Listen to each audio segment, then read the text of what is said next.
Yeah, how cheeky can you be? Can you put in 10%, 20% below the asking price, or are you going to irritate sellers by doing that and prejudice yourself out of it?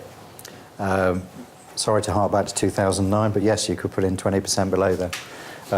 And some properties halved in value between 2007 and 2009. So, you know, that is a word of caution for the housing market. But the credit crunch, let's hope, was a one-off extreme. But property markets do fluctuate, so it depends what type of market you're in, and local supply and demand factors, and really as well the personal circumstances of the seller. So there is no hard and fast rule as to what offer one might make. If it's a hot market and other people are queuing up, then you're going to have to pay over. But if you can actually find out why the seller is selling and their sense of urgency and how much interest that there's been, and agents do now have to tell you what other offers there's been as well. So you can, by asking the right questions, get a good idea perhaps of what sort of offer you ought to put in.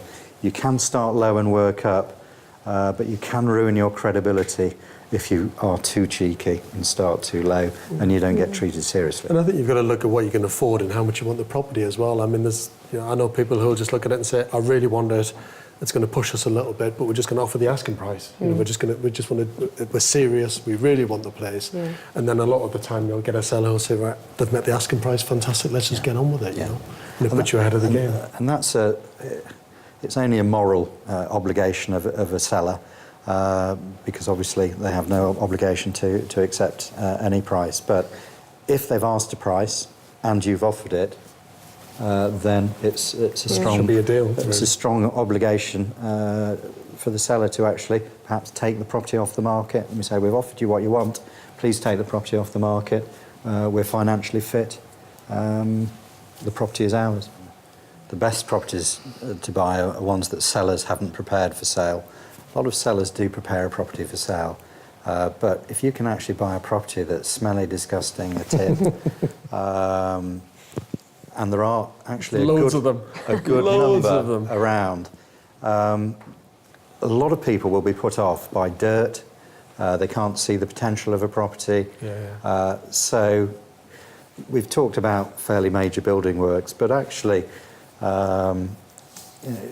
hard work in cleaning and decorating is actually probably the best way, easiest way to get a capital appreciation, because no end of buyers will be put off.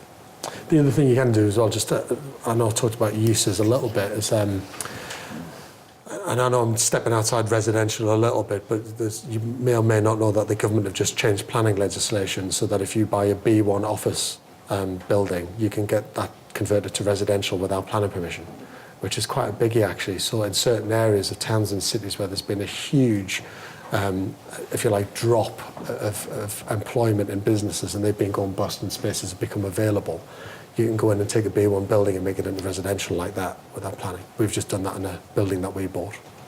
And that's just another way. And you look at actually the building that we've just bought and you would never want to live in it. You know, it's a 1960s horrible, nasty commercial B1 building. It's grim, but with a little bit of vision and a bit of creativity, it could make a fantastic house. And the added value in that is huge, because commercial in this particular area is selling for about 250 to 300 pounds a square foot, but residential is 850 to 900 pounds a square foot. So the day you buy it and get that residential on there, you know that you're going to be fairly safe. But that's, again, it's a developer's step. It's not just a bit of refurbishment and cleaning and changing the bathroom and kitchen.